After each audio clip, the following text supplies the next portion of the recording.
낯선 나라의 새벽 병원 불빛 아래에서 나는 비로소 알게 됐습니다. 우리가 당연하다고 여겼던 일상들이 얼마나 큰 축복이었는지를요. 오늘의 이야기, 한 사람의 낯선 아픔 속에서 다시 본 한국의 힘에 관한 기록입니다. 이곳은 인생의 어느 장면을 다시 보는 곳, 인생 다시 보기입니다. 멀리 떨어져 있었지만 창문 밖으로는 잿빛 하늘이 내려앉아 있었고 낯선 냄새가 묻은 공기가 방 안을 천천히 채우고 있었다. 전날까지만 해도 멀쩡했는데 아침에 눈을 뜨자 머리가 무겁고 목이 칼칼했다. 처음엔 단순한 피로라고 생각했다. 하지만 몸이 조금씩 달아오르더니 이마에서 식은땀이 흘렀다. 체온계를 꺼내봤다. 숫자는 38.7도. 한국에서라면 그냥 내과에 가면 될 일인데 여기선 그게 생각보다 간단하지 않았다. 나는 핸드폰을 들어 병원 예약을 검색했다. 병원 이름이 가득 뜨긴 했지만 예약 버튼을 누를 때마다 신규 환자는 2주 뒤부터 가능이라는 문구가 떴다. 2주 뒤? 순간 웃음이 나왔다. 한국이라면 퇴근길에도 주말에도 동네 병원 문은 늘 열려 있었는데 그게 너무 당연한 일이었는데 몇몇 병원에 전화를 걸었다. 독일어로 오늘 진료 가능하나요? 라고 말하려 했지만 혀가 꼬였다. 목소리는 떨리고 상대방의 대답은 반쯤 알아듣지도 못했다. 결국 통화를 끊고 침대에 누웠다. 천장은 희미하게 빛났고 내 몸은 점점 더 뜨거워졌다. 해열제를 찾아봤지만 약국은 이미 문을 닫았다. 한국에서는 편의점에서조차 살 수 있는 약인데 이곳에서는 의사 처방이 없으면 불가능했다. 그렇게 2시간쯤 누워 있었을까? 손끝이 저릿했고 이불 속 공기가 답답했다. 그때서야 조금 무서워졌다. 말이 통하지 않는 곳에서 아픈 몸을 안고 혼자 있다는 건 생각보다 훨씬 더 외로운 일이었다. 머리맡에 두었던 노트북을 켜고 응급실이라는 단어를 검색했다. 지도에 찍힌 빨간 마크들 중 하나를 눌렀다. 24시간 운영. 단 4글자, 그게 전부였지만 이상하게 안심이 됐다. 새벽 공기를 가르며 택시를 잡았다. 차창 밖으로 스산한 가로등 불빛이 흘러갔다. 거리엔 아무도 없었다. 눈발이 조금씩 떨어졌고 유리창에 닿을 때마다 작은 소리를 냈다. 그 소리가 묘하게 위로가 됐다. 이런 날씨에 한국이었다면 편의점에서 죽 한 컵 사 먹고 약국 들러서 타이레놀 샀겠지. 병원 앞에 도착하자 철문 같은 자동문이 천천히 열렸다. 안쪽에서 따뜻한 공기가 밀려왔다. 그 안엔 익숙한 냄새가 있었다. 알코올, 플라스틱, 그리고 희미한 소독약 냄새. 접수대 앞에서 기다리고 있으니 간호사가 다가왔다. 보험은 있으신가요? 그 말이 지금은 날카롭게 들렸다. 서류 몇 장이 내 앞에 놓였다. 이걸 작성해 주세요. 손이 떨렸다. 몸은 이미 기운이 빠져 있었고 낯선 언어로 된 문장들은 눈에 잘 들어오지 않았다. 이건 무슨 뜻이죠? 간호사는 친절하게 미소 지으며 말했다. 개인정보 동의서예요. 검사를 위해 필요합니다. 시계를 봤다. 새벽 4시 20분. 나는 아직 진료를 받지 못했다. 한국 같았으면 벌써 진료받고 약국 들러 약도 타고 따뜻한 물과 함께 삼켰을 시간이었다. 시간이 천천히 흘렀다. 옆자리에서는 누군가 기침을 했다. 멀리서 의료기기 B- 하는 소리가 들렸다. 그때 깨달았다. 이곳은 시스템은 있지만 속도가 없었다. 모든 게 정해진 순서대로 흘러갔지만 사람의 다급함을 위로해주는 온기는 느껴지지 않았다. 몸은 여전히 뜨거웠지만 마음 한구석은 차가워졌다. 한국은 정말 특별한 나라였구나. 그날 처음으로 내가 떠나온 나라가 얼마나 세심하고 얼마나 빠르고 얼마나 따뜻했는지를 실감하게 되었다. 그리고 그날의 그 깨달음이 앞으로 내가 겪게 될 진짜 자부심의 시작이었다.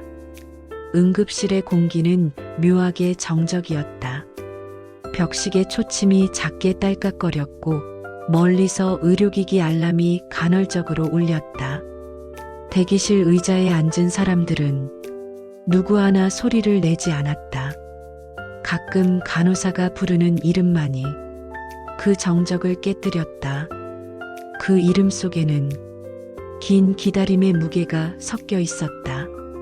나는 여전히 머리가 아팠고 몸은 식은땀으로 젖어 있었다. 3시간이 지나서야 내 이름이 불렸다. 간호사가 작은 미소로 내게 말했다. 이제 진료실로 들어가세요. 문을 열자 하얀 조명 아래에서 중년의 의사가 차분히 앉아 있었다. 그는 차트를 넘기며 묻는다. 언제부터 아팠나요? 아침부터요. 열이 심하게 나요. 의사는 고개를 끄덕이고 다시 몇 장의 서류를 들춰봤다. 여기서는 절차가 조금 오래 걸립니다. 피검사와 엑스레이 결과가 나오기까지는 하루나 이틀 정도 걸릴 거예요. 그의 말은 마치 미리 정해진 의식처럼 느껴졌다. 나는 그저 고개를 끄덕였다. 마음 한켠에선 답답함이 밀려왔지만 그가 하는 일을 방해하고 싶지는 않았다. 검사를 위해 복도로 나왔다. 천천히 걷는 사람들, 한 줄로 늘어선 휠체어, 그 속에서 들려오는 작은 숨소리들. 주사바늘이 팔에 닿자 차가운 액체가 피부를 타고 들어왔다. 간호사의 손길은 섬세했지만 느렸다. 피가 천천히 채워지는 동안 내 머릿속엔 한국 병원 풍경이 떠올랐다.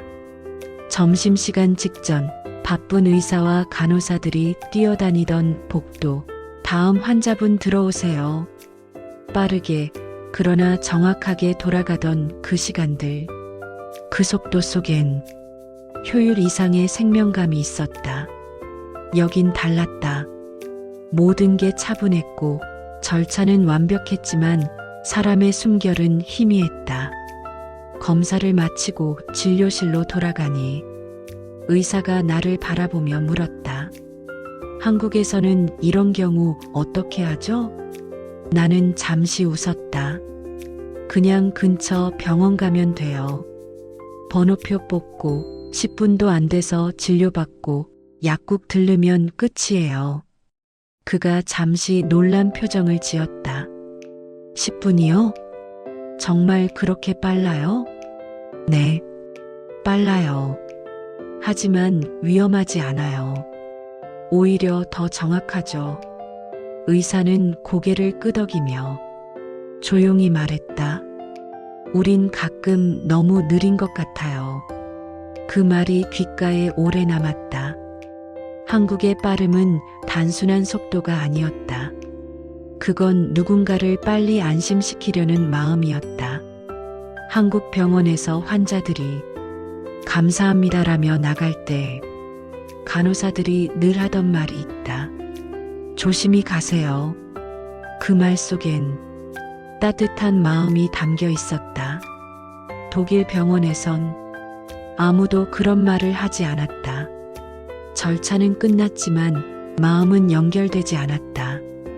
병원을 나와 택시를 부르는데 갑자기 비가 내리기 시작했다. 차가운 공기가 뺨을 스쳤다. 그 순간 한국에서 봤던 어느 장면이 떠올랐다. 비 오는 날 병원 입구 앞에서 간호사가 우산을 씌워주던 그 짧은 순간, 작은 친절이 주는 위로, 그게 한국이었다. 집에 돌아와 젖은 옷을 벗고 침대에 누웠다. 방 안은 조용했고 창밖에서는 빗소리가 규칙적으로 들렸다.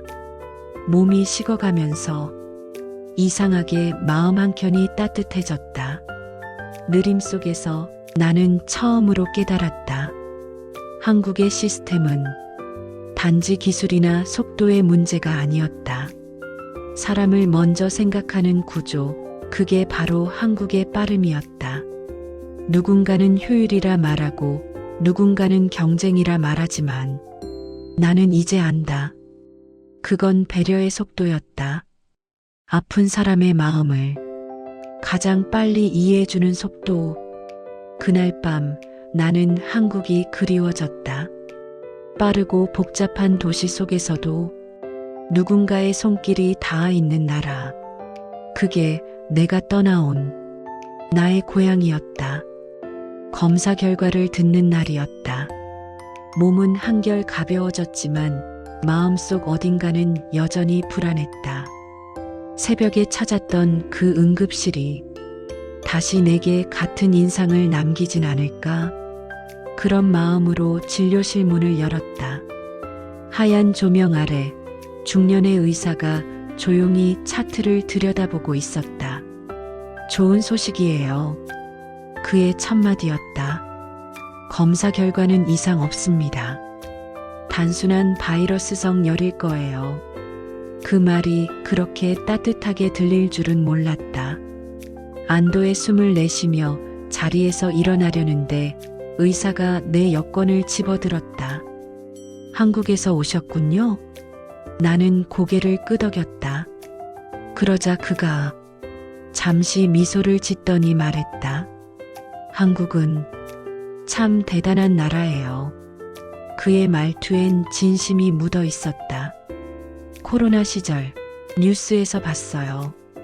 하루에 수천 명을 검사했다죠? 믿기지 않았어요.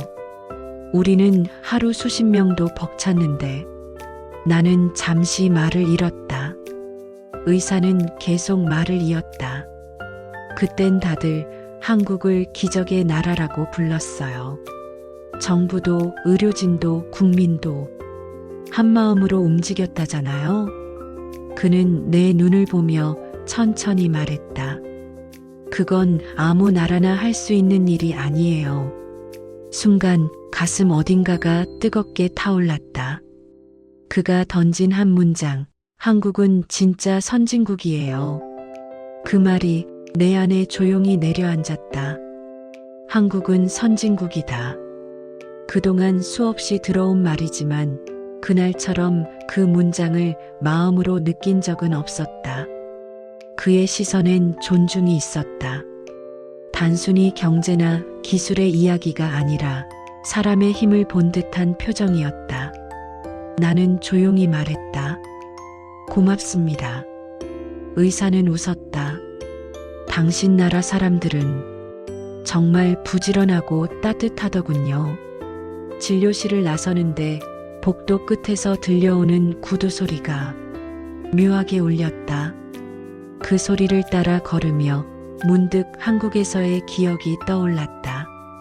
퇴근길 병원 문 앞에서 마주친 의사 한 분이 내게 웃으며 말했던 그날, 감기라지만 무리하지 마세요. 짧은 인사였지만 그 따뜻함이 오래 남았었다. 독일 의사의 말 한마디는 그때의 기억을 다시 끌어올렸다. 병원 밖으로 나오자 겨울 햇살이 도시 위로 내려앉고 있었다. 공기가 차가웠지만 내 마음은 이상하리만큼 따뜻했다. 거리의 건물들이 반짝이고 지나가는 사람들의 얼굴이 조금은 부드럽게 보였다. 그는 믿기지 않는다며 고개를 저었다. 그 장면이 머릿속에서 떠나지 않았다. 내 나라가 누군가에게 놀라움이자 존경의 대상이라는 사실. 그건 어떤 상보다 더 큰 자부심이었다. 그날 저녁 집으로 돌아와 가만히 창가에 앉았다. 창밖에는 노을이 지고 있었다. 그 빛은 멀리 한국의 하늘빛과 닮아 있었다. 나는 조용히 중얼거렸다. 그게 우리예요. 나도 모르게. 눈가가 조금 붉어졌다. 그날 이후로 누군가가 내게 어디서 왔어요? 묻는다면 나는 조금 더 또렷하게 대답했다. 인프롬 코리어.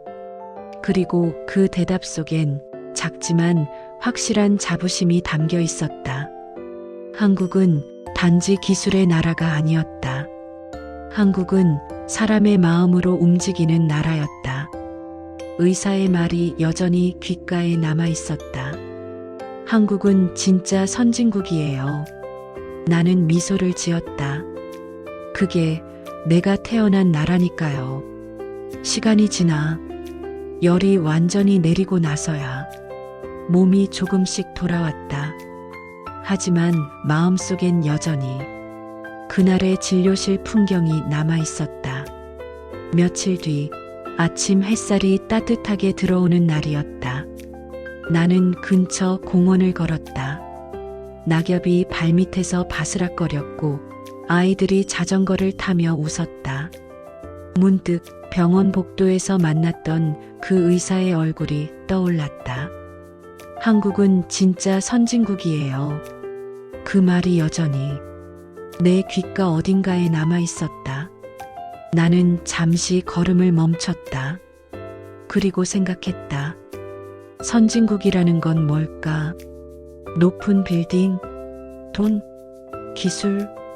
아니면 아픈 사람을 가장 빨리 도와주는 나라일까? 한국은 그걸 해내고 있었다. 병원 문턱을 낮추고 누구든 손만 내밀면 치료받을 수 있는 곳. 밤늦게도 문을 여는 약국, 새벽에도 불이 켜진 응급실. 그 모든 게 누군가의 헌신으로 돌아가고 있었다. 그게 내가 떠나와서야 깨달은 우리의 힘이었다. 어느 날 뉴스에서 한국의 의료진들이 밤을 새우며 일하는 장면이 나왔다.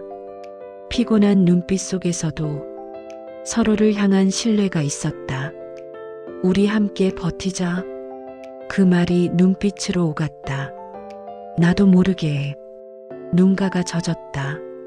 한국은 늘 그렇게 서로를 지탱하며 버텨온 나라였다. 나는 공원 벤치에 앉아 조용히 하늘을 올려다봤다. 그 푸른 하늘 어딘가에 태극기가 펄럭이는 모습이 그려졌다.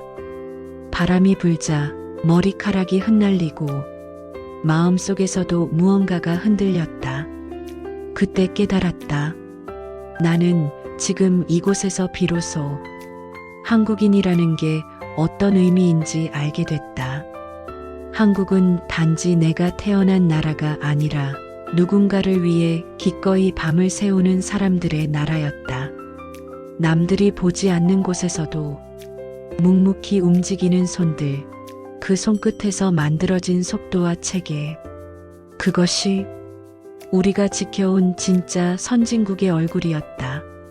집으로 돌아오는 길, 한국산 전자제품이 진열된 상점을 지나쳤다. 쇼윈도 안의 로고 하나가 이상하게 눈에 들어왔다. 메이드 인 코리어. 단 4글자였지만 그 안에는 수많은 사람들의 시간과 땀이 담겨 있었다. 그 글자를 바라보다가 나도 모르게 미소를 지었다. 그래, 그게 우리였지. 그날 밤 창문을 열어 하늘을 바라봤다. 도시의 불빛이 희미하게 깜빡이고 있었다. 나는 조용히 중얼거렸다. 한국 참 대단하다. 그리고 잠시 후 내 입가엔 아주 작은 웃음이 번졌다. 한국이 자랑스러운 이유는 화려해서가 아니었다. 불편한 세상 속에서도 서로를 먼저 생각하는 마음, 그게 우리의 힘이었다. 시간이 지나고 다시 여행 가방을 싸며 나는 여권을 들여다봤다. 표지에 새겨진 금빛 글자 리퍼블럭 오브 코리아. 그 문장을 손끝으로 천천히 쓸어보았다. 그리고 그 순간 묘한 울컥함이 밀려왔다. 나는 조용히 속삭였다. 고맙다, 항구가. 멀리 떨어져 있었지만 그날 이후로 나는 더 이상 외롭지 않았다. 그건 나의 뿌리이자 나의 자부심이었기 때문이다. 한국은 사람을 먼저 생각하는 나라였다. 그리고 그 사실 하나만으로도 나는 오늘도 이 이름이 자랑스럽다. 대한민국. 그 두 글자 안에 내 모든 감사와 사랑이 담겨 있었다. 멀리서 다시 본 나의 나라. 그것은 언제나 사람을 먼저 생각하는 나라였다. 멀리 떨어져 있었지만 마음은 늘 그곳에 있었습니다. 한국, 그 이름만으로 따뜻해지는 나라. 사람을 먼저 생각하는 나라. 그리고 나는 그 나라의 한 사람이라는 게 오늘따라 참 자랑스럽습니다. 우리가 살아온 하루하루에도 다시 보면 이런 장면이 숨어 있습니다. 당신의 인생에도 다시 볼 장면이 있다면 여긴 인생 다시 보기입니다.